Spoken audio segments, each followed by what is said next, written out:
It is August 24th, 2009, and I finally found a feeling that I can accompany with the words good day. And that was the feeling that the last 24 hours or so has given me. Today and yesterday, I would consider them one day just because of the offset sleep cycle. So today was a good day. Today was a very good day. Last night, let's see, I went over to, well, it was a Sunday. I went to the mall. I ended up just walking around there for a while, checking out movie times and things, because I wanted to go see a movie later on this week. And Eric ended up picking me up. He got a ferret. Uh, he calls it a woozle, Woozle, or something like that. I guess it was a reference from Winnie the Pooh or something. And so I was just over at his house and tending to his ferret woozle thing for a while, and we were hoping that a friend of ours, a couple friends of ours, would be able to come over. Let's see, there was Lauren, John, and JC. We were hoping would show up. JC was packing, understandably, because she left today, and John had classes starting today, so I'm sure last night he probably had a bunch of stuff to get ready for too. And Lauren said she would be available, so she was probably the one we were actually counting on showing up. Sure enough, she showed up, and Eric's cousin, the other one who lives in the house over there with him, ended up leaving actually for 2 weeks. That night, he left. So he was gone. He took his dog with him, and the other roommate, the remaining roommate, also left to go stay the night at a friend's house, I guess. So for that whole night, it was just Eric, Lauren, and I, and it was really cool. I don't think I've ever done that before. Like, I've never actually just had just a friend or two. I mean, it's probably been a long time. I probably have done it, but it's been so long I forgot how good that feels. And going through something like that now, because I feel like a lot has changed with how I take things in. Going through something like that now, I kind of realize, despite all the changes that have been made, those things don't change. They still give me that feeling. Or at least they have changed, but they've changed with me, so that when the events occur again, at least in a similar fashion, the feelings will match up. And it was very nostalgic, just to feel like that, feel companionship again. And it was really great. For a while we were, when I say we, I mean literally all three of us were all just passing the PS3 controller around, playing some game, and we did that for a while. I'm not sure if that was before or after. I think that was before. We watched a movie. We watched The Man from Earth. Really good movie. That was one I'd wanted to show at the campout thing. And Eric and I had seen it before, so it was like, oh, great, so it's our chance to show it off to somebody who hadn't seen it before. And she thought it was impressive. I think I'm getting the feeling we watched something else.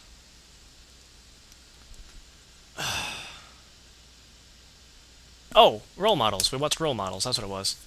Yeah, we watched Role Models after The Man from Earth. It's sort of like to change the mood. Just sort of like to make up for... Like, The Man from Earth is a really deep movie. Well, it gets you thinking. It's one of those movies. It makes you think.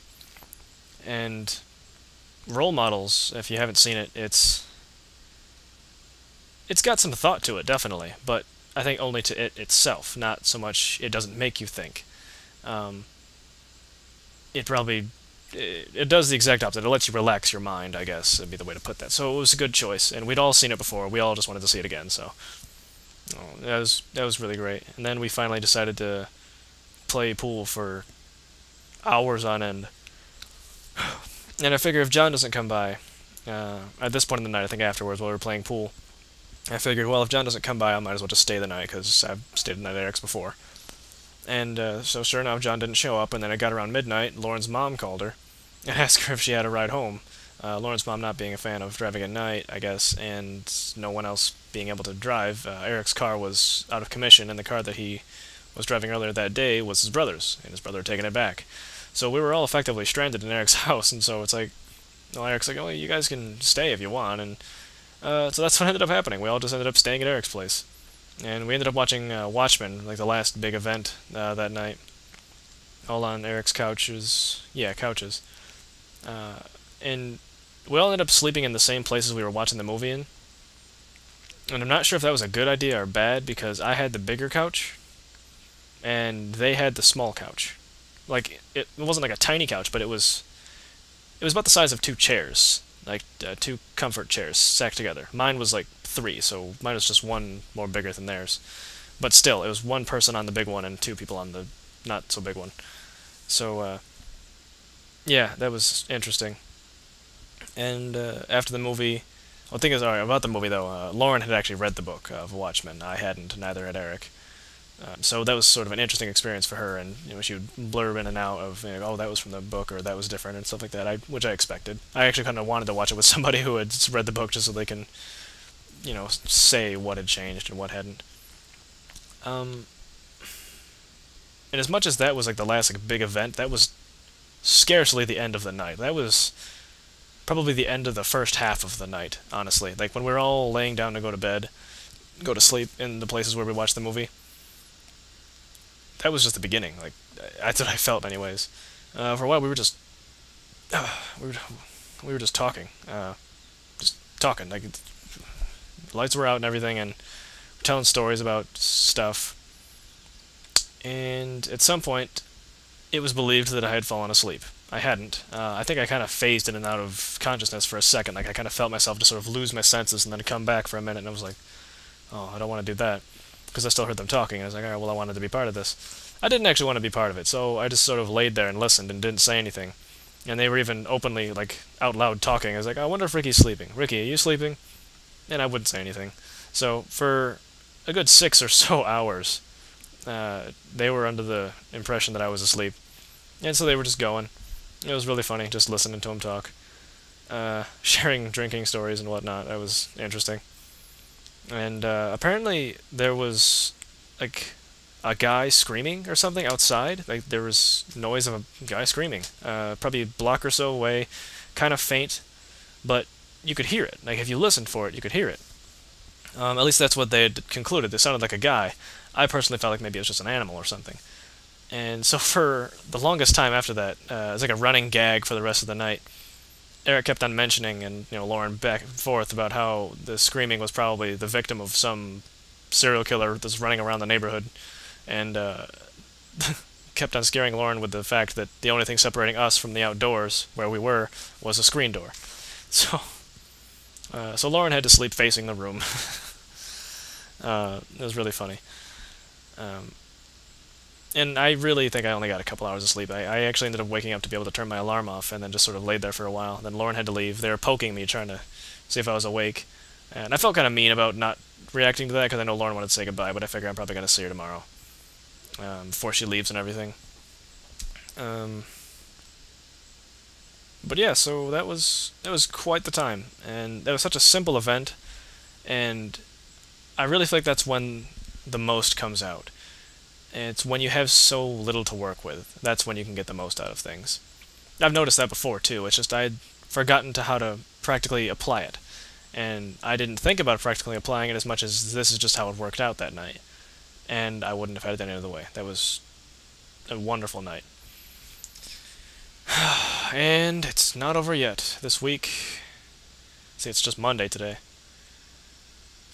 Tomorrow we're going to have... oh god, tomorrow's going to be a whole bunch of stuff. I don't even know what to make of tomorrow. We'll see. First, big chunk of tomorrow, I guess, is going to be family-related stuff. And then I'm going to be going back over to Eric's for this little party thing that's going on. So that'd be nice.